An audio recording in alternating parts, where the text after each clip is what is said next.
Welcome to the post-game press conference. I'm joined by our winning coach, Coach Yang Giao, and our best player of the game, Jonard Clarito. Congratulations, gentlemen. Coach Yang, Aaron Fuller played through his eye injury today, even going into overtime. How important was it for the locals to see him go out there and play? Yun nga, Aaron just provided us a lot of inspiration and encouragement. They know what he went through. Alam naman natin kung ano yung nangyari.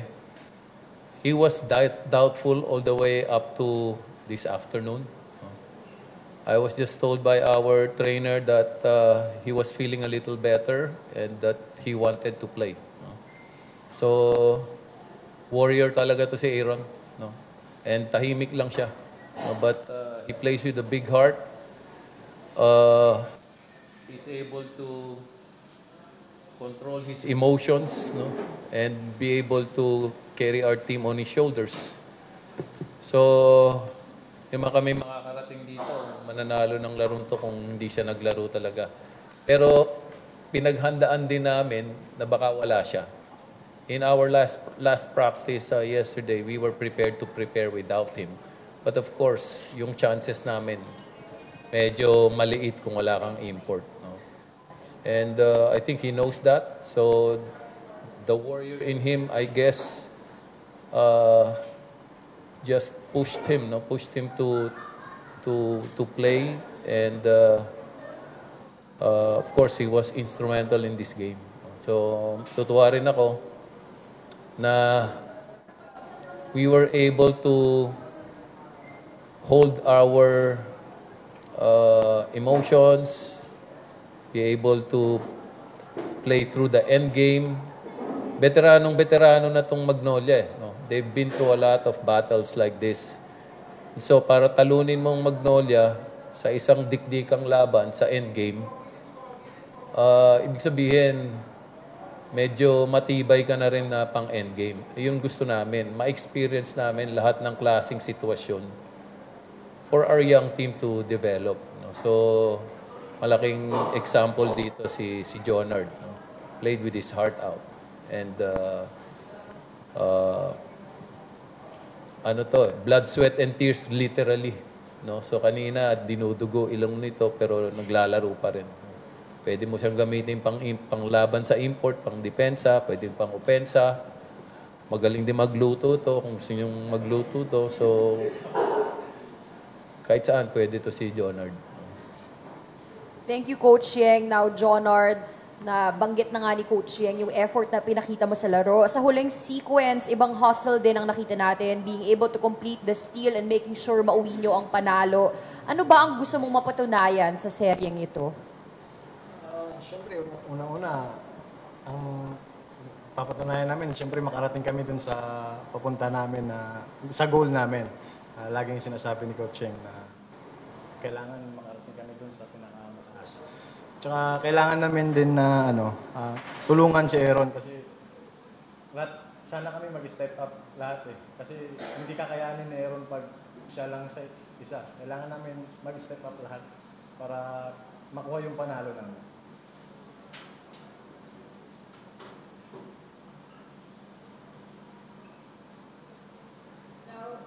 Jonard, we would like to open the floor to the meeting.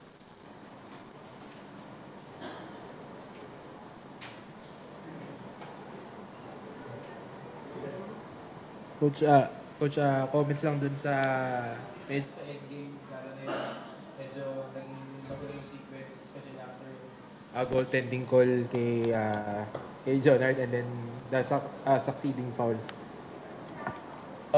Magulo talaga actually, no? Pero nasunod naman yung rules dun eh, no? Kasi pagka nag-goaltend talaga at hindi natawagan ng referee, pwede i-review, no? Ni-review naman nila at nakita nila na goaltend, wala kaming reklamo na sinabi nilang counted, no? Pero since meron ng naganap na action, may natawagan na silang foul, that foul should still be in effect. Kasi yun ang rules eh. Yun naman ang rules eh. No? Pagka mayroong tawag na ni-review, kung ano yung nangyari after that, stays effective in the course of the game. So, yun yung rules. Ang hindi natupad na rules, yung pwede ka pala magwala ng magwala na hindi ka tinetechnical. Kitang-kita ng lahat ng nanonood ng basketball, yung ginagawa ni Coach Chito, of course, kaibigan naman natin si Coach Chito, at ganun din ako kung minsan. Pero kung ako ang gumawa nun, sigurado akong technical. Nagtataka ako, bakit hindi matawag-tawagan ng technical? Kasi disadvantage sa amin yun, na hindi mo tatawagan ng technical, na dapat siyang tawagan ng technical. Tinatanong ko yung referee kanina, bakit hindi tinatawagan? Hindi ba pang technical yun? Wala siyang maisagot. So, ewan ko, kung akong gumawa nun, siguradong may technical ako. Anyway, so, yun din. Of course, Tuesday may laro ulit. No? Actually, sinasuggest ko kay Aaron na mag-goggle siya. No? Sabi niya, baka mag-iba laro niya, hindi siya sanay. Kasi baka sundutin naman yung kabilang mata niya ni Sanggalang sa susunod yung kabilang mata naman sundutin para mawala siya sa laro. Diba? Mahirap na. Kaya lang, dapat proteksyonan ng liga ang mga players. Dapat, hindi man na, sa ano nga natin sa landing spot rule kahit hindi mo sinasadya, pinaparusahan ka basta na landingan ka ng player yung pa, tingin ko sinadya. No. So, ewan ko, dapat lang siguro, ayaw niya mag-goggle, so, tinuruan ko na lang, mag-umilag. So, sabi ko, pag tinitinidor ka, gumanong ka para dito yung tama So, kasi hindi mo masabi kung ano gagawin sa'yo No? Para gawin ng isang player yon sa kapwa niya player, hindi maayos na tao yung ganun. Na sasadyain mong career-ending injury na baka mabulag yung player. Aaron played with a torn cornea. No? And hanggang kahapon, di namin alam kung makakalaro siya. We asked dun doctor kung kailangan ng stitches. Sabi ng doctor, obserbahan muna. So, serious serious yung nangyari. Sana pansinin naman ng PBA. Medyo na-surprise ka ba na parang first half perfect pa si Fuller despite of his condition sa mata niya? Parang 5 of 5 and 3 of 3 from free field goal and free Akala nga namin di maglalaro Warrior nga to No? Walang imik. Laro lang ng laro. No? Kung ano pagawa mo, gagawin niya. No? So, we're very lucky we have Aaron. And I guess yung yung lakas ng loob na pinakita niya, malaking bagay sa laro namin ngayon. Kaya hanggang huli talagang binibigay namin lahat para hindi masayang yung effort ni Aaron kahit na may problema siya sa mata. Coach, what can you expect about Game 4? Even prior to this final seconds, medyo physical na yung naging labanan. So, actually, ang daming namimiss na tawag ng referees sabi ko nga,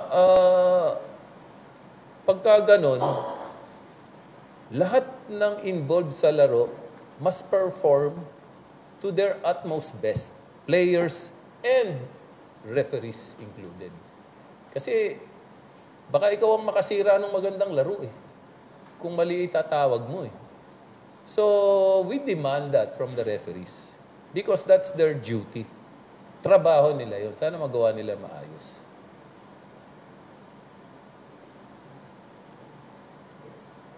And that sums up our post-game press conference. Thank you and congratulations once again to Rain or Shine.